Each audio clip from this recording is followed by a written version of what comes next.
सुखनासोपदेशः का यह 13वां भाग आप लोगों के लिए प्रस्तुत है। देखिए आप इसे पहले वाचन उसके बाद अर्थ पे चलेंगे। आत्मविडम्बनाञ्च अनुजीविना जनेन क्रियमाणाम् अभिनन्दति मनसा देवता अध्यारोपण विप्रतरणा असद भूत संभवान उपहतांस च अंतः प्रविष्टा पर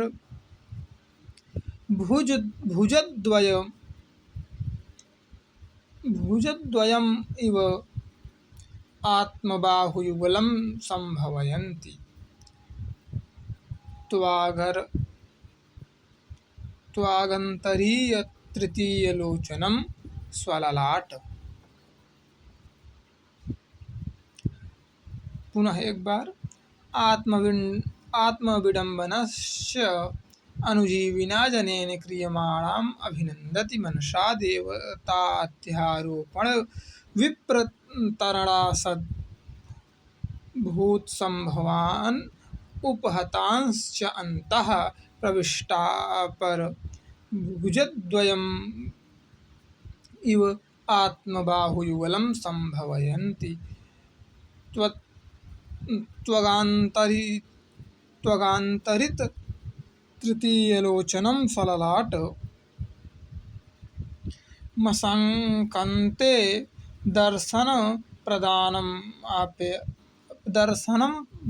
प्रदानम् अपि अनुग्रहं गणयन्ति दृष्टपातम् अपि उपकारपक्षे स्थापयन्ति सम्भाषणम् अपि संविभागमध्ये कुर्वन्ति आज्ञाम् अपि वरप्रदानं मन्यते स्पर्शम् अपि पावनम् आकलयन्ति। ये देखिए इसकी संस्कृत व्याख्या और इसका उच्चारण हमने पहली बार ने सोचा पूरा स्पष्ट नहीं हुआ होगा क्योंकि यहाँ पर समास बहुला भाषा है, थोड़ा सा समास ज़्यादा किया गया है, समास और संधि से युक्त है, तो दोबारा भी इतना बता दिया आप लोगों के लिए। और ये इसका संस्कृत व्याख्या, ये इसका संस्कृत हिंदी व्याख्या और कुछ अनुवाद भाग यहाँ पर संपूर्ण हो गया है। ठीक, और उसके बाद ये देखिए अगला पैराग्राफ।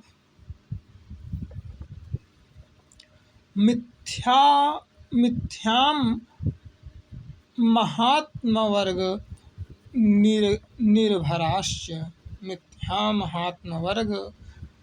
मिथ्या महात्म गर्व निर्भराश्च न प्रणमन्ति देवताभ्यः न पूजयन्ति दुर्जातीन् न मानयन्ति मान्यान् न अर्चयन्त्य अर्चनीयान् न अभिवादयन्त्याभिवादनार्हान् न अभिवादन्याभिः वादनार्हान् न अभ्युतिष्ठन्ति गुरून् अनर्थकाया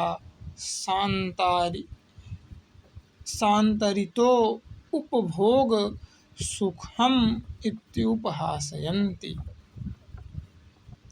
विद्वज्जनां जरावैक्लव्य प्रलपिताम् इव जरावैक्लव्यं प्रलपितम् इव पश्यन्ति वृद्धोपदेशम् आत्मप्रज्ञापरिभवम् इत्यसूयन्ति सचयोपदेशाय कुप्यन्ति हितवादिने। देखिए इसकी हिंदी संस्कृत व्याख्या, आप इसे रोक करके वीडियो को इसे विधिवत देख सकते हैं, पढ़ सकते हैं। आगे देखिए, ये चौथा भाग, ये देखिए इसका हिंदी अनुवाद आगे सब कुछ है। चलिए अब व्याख्या पे चलते हैं। इसके बता रहे हैं, आत्मविडम्बनांच अनुजीविना जनेन क्रियमाणाम अभिनंदन्ति। ये राजा जो लक्ष्मी के मद में चूर हैं, जो राज्य लक्ष्मी को प्राप्त किए हुए हैं और विषय भोग में लगे हुए हैं, जिनकी बुद्धि मलिन हो गई है, एक मन होते हुए भी जो अनेक मन वाले हैं, ये राजा सेवक जनों के द्वारा की जाने वाली वंचना की प्रशंसा करते हैं, अर्थात लोभवश जो उनकी प्रशंसा की जाती है उसी में वे प्रसन्न रहते हैं और अपने उन सेवकों की प्रशंसा स्वयं करते हैं जो लोभवश उनकी प्रशंसा करते हैं। मनसा देवता अध्यारोपण विप्रतराण असद्भूत संभवान उपहताश्चान्तः। इतना ही नहीं, मन से देवभाव के आरोपण रूपी प्रतारणा के कारण स्वयं में मिथ्या महत्व की संभावना से विनष्ट बुद्धि वाले होते हैं। कहने का आशय ये है कि वे स्वयं बार बार देवता की तरह उनकी स्तुति की जाती है, उन्हें बंदी जनों द्वारा, भाटों द्वारा, चारणों द्वारा उनकी ऐसी वंदना की जाती है कि जैसे वे देवता हों, और बार बार अपने को देवता सुनते सुनते उनकी ऐसी लत लग जाती है, ऐसी आदत पड़ जाती है कि उन्हें लगता है कि मैं वास्तव में देवता हूँ, और उस मन से अपने ऊपर देवभाव के आरोपण की प्रवंचना के कारण स्वयं में मिथ्या महत्व की संभावना से विनष्ट बुद्धि वाले हो जाते हैं। मैं भीतर प्रविष्ट दो भुजाओं वाला हूँ, ऐसी संभावना करते हैं, अर्थात ऐसी संभावना करते हैं कि मैं स्वयं विष्णु हूँ, मेरी दो भुजाएं अंदर हो गई हैं, दो भुजाएं बाहर दिख रही हैं, और वस्तुतः मैं विष्णु ही हूँ, केवल दो भुजाओं से हीन हूँ। शेष दो, विष्णु जी के 4 भुजाएं हैं, तो वही 2 भुजाएं मेरे पास नहीं हैं, और वास्तव में मैं हूँ तो विष्णु ही, ऐसा मानने लगते हैं। प्रविष्ट पर भुजद्वयम् इति आत्मबाहुयुगलं संभावयन्ति। त्वागान्तरि तृतीय लोचनम स्वललाटम आशंक्यते। और ऐसी आशंका करते हैं कि मेरे ललाट पर जो तीसरा नेत्र है, अर्थात मैं शिव हूँ, अपने को त्रिलोचन शिव के समान समझते हैं। चर्म से तीसरा नेत्र बना दिया जाता है, राजाओं के मुकुट में विभिन्न प्रकार की डिजाइनें बना दी जाती हैं, तो तीसरा नेत्र बना दिया गया, तो ऐसा समझते हैं कि मैं शिव हूँ। इतना ही नहीं, इस प्रकार की स्तुति, इस प्रकार के धन को प्राप्त करके और क्या सोचते हैं, देखिए मूर्खता की चरम सीमा देखिए उनकी। दर्शन प्रदानम अपि अनुग्रहम गणयति। किसी को दर्शन दे दिए, किसी से मिल लिए, तो ऐसा समझते हैं कि मैंने उसके ऊपर बहुत बड़ी कृपा कर दी, बहुत बड़ी अनुग्रह कर दी, बल्कि वस्तुतः दर्शन शास्त्र के अनुसार जो शरीर आपका है, जो आत्मा आपके अंदर है, वही आत्मा कुत्ते में है, वही आत्मा चांडाल में है, वही आत्मा ब्राह्मण की है, वही आत्मा क्षत्रिय की है, वही आत्मा सब जीवों की है। लेकिन मैं राजा हूँ, और राजा ही नहीं मैं तो देवता हूँ। केवल तृतीय नेत्र मेरे पास नहीं है, 2 अतिरिक्त भुजाएं नहीं हैं, केवल इतना ही तो नहीं है, और तो मैं विष्णु हूँ, मैं शिव हूँ। ऐसा समझ करके किसी को दर्शन दे देते हैं तो उसकी गणना अनुग्रह में करते हैं कि मैंने बहुत बड़ी अनुग्रह की, ये आपको दर्शन दे दिया। दृष्टिपातम उपकार पक्षे स्थापयन्ति, किसी को देख लिए मात्र, अपना दृष्टिपात किसी के ऊपर कर दिए तो ऐसा समझते हैं कि मैंने उपकार कर दिया किसी के ऊपर, मैंने बड़ा परोपकार कर दिया किसी के ऊपर। देखने को भी वे परोपकार समझने लगते हैं। संभाषणम अपि संविभाग मध्य कुर्वन्ति, किसी के साथ संभाषण यदि कर लिए तो उन्हें ऐसा लगता है कि मैंने बहुत बड़ा धन, बहुत बड़ा निधि प्रदान कर दी किसी को, किसी से संभाषण करके। वास्तव में जब तक ईश्वर की कृपा है तब तक यह शरीर बोल रहा है। जिस दिन उस परमपिता परमेश्वर की कृपा समाप्त हो जाएगी, यह शरीर संभाषण करने के योग्य नहीं रहेगा। लेकिन वे अपने को देवता माने हुए संभाषण भी कर लिए किसी से तो ऐसा प्रतीत होता है कि बहुत बड़ा धन दे दिए। उन्हें ऐसा लगता है कि मैंने बहुत बड़ा उसे धन समर्पित कर दिया, धन प्रदान कर दिया। इतना ही नहीं, आगे बता रहे हैं आज्ञाम अपि वर प्रदानम मन्यते, किसी को कोई आज्ञा दे दिए, किसी को कोई कार्य दे दिए तो प्रायः सेवक गण कहते हैं कि आपकी बहुत बड़ी कृपा हुई कि आपने मुझे इस कार्य के योग्य समझा। यह सुनते सुनते हमें ऐसा लगता है कि यह सुनते सुनते उन्हें ऐसा लगता है कि मैंने किसी को आज्ञा दे दी, मानो वरदान प्रदान कर दिया, वर दे दिया उसे। स्पर्शम अपि पावनाम आकालयन्ति, यदि किसी का स्पर्श कर लिए तो उन्हें ऐसा प्रतीत होता है, वे राजा जन ऐसा मानते हैं, ऐसा समझते हैं, ऐसा आकलन करते हैं कि मैंने उसे पावन कर दिया, पवित्र कर दिया। बल्कि वास्तविकता यह नहीं है। यह शरीर पंचतत्व से बना हुआ विषभांड, मलमूत्र का यह भांड शरीर नष्ट हो जाने वाला है। इस शरीर से भला किसी को क्या पवित्र किया जा सकता है। लेकिन धन के मिथ्या अभिमान से उन्हें ऐसा प्रतीत होता है कि मैंने जिसको स्पर्श कर लिया उसे पावन कर दिया, अपने को पतित पावन समझने लगते हैं। अब आगे बढ़ते हैं, इसकी व्याख्या ये देखिए। मिथ्या महात्म गर्व निर्भराश्च प्रणमन्ति देवताभ्यः ना प्रणमन्ति देवताभ्यः।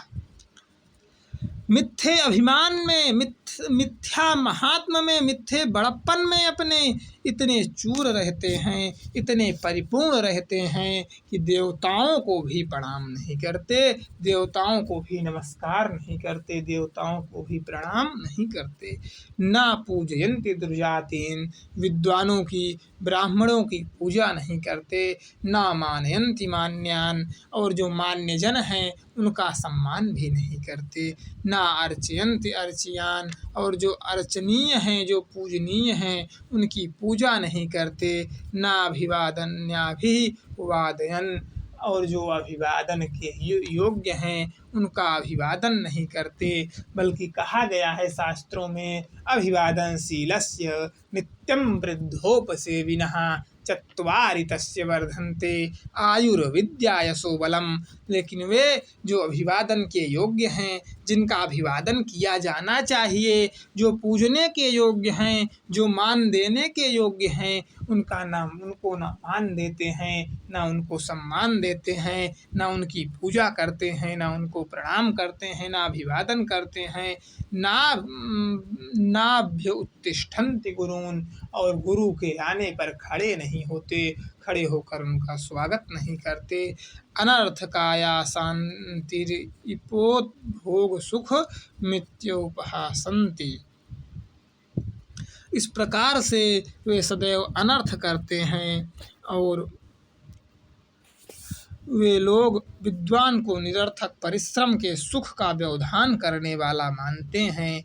जो विद्वज्जन हैं, विद्वज्जना नाम बता रहे हैं कि जो विद्वज्जन हैं उनको ऐसा मानते हैं कि ये तो सुख में बाधा देने के लिए निरर्थक परिश्रम से सुख का व्यवधान करने वाले ये विद्वान जन बताते हैं। यदि उन्हें कि ऐसा करना गलत है, ऐसा सही है, तो उन्हें ऐसा लगता है कि ये तो परिश्रम उपभोग से सुख का व्यवधान करने वाला कहकर उनका उपहास करते हैं। अर्थात जब कोई उन्हें समझाता है कि कुछ श्रम कीजिए, कुछ परिश्रम कीजिए, ऐसा ना कीजिए, ऐसा कीजिए, अच्छा कीजिए, तो उन्हें ऐसा लगता है कि ये तो हमें परिश्रम करने की बात बता रहे हैं और हमारे सुख में व्यवधान डाल रहे हैं, ऐसा समझ करके उनका उपहास करते हैं। जरा वैक्लव्यम प्रलापितम पश्यन्ति वृद्धोपदेशम। वृद्धों के उपदेश को कहते हैं कि जरा के कारण, जरावस्था के कारण ये झूठे प्रलाप कर रहे हैं, झूठी बातें कर रहे हैं, वृद्धावस्था के प्रभाव से ऐसे व्यर्थ के बकवास कर रहे हैं।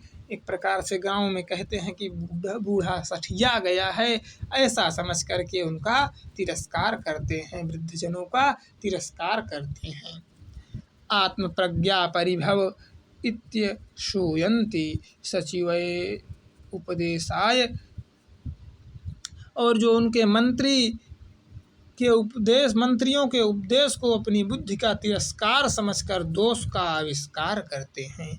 जो मंत्रीगण कुछ बताते हैं कि ऐसा नहीं, ऐसा कीजिए, ऐसा होना चाहिए, क्या होना चाहिए, क्या नहीं होना चाहिए, क्योंकि मंत्रियों को कई पीढ़ियों का, उन राजा के कई पीढ़ियों का अनुभव होता है, तो उसे ऐसा मानते हैं कि मुझे कम बुद्धिमान समझ रहे हैं, ऐसा समझ करके अपनी बुद्धि का तिरस्कार समझ करके उस मंत्री का अपमान करते हैं, उसे दोष बताते हैं कि तुम ऐसा कर रहे हो, तुम्हारे अंदर दोष है, ये कमी है, जो मुझे ऐसा बार बार आप बता रहे हो, ये तुम्हारी कमी है।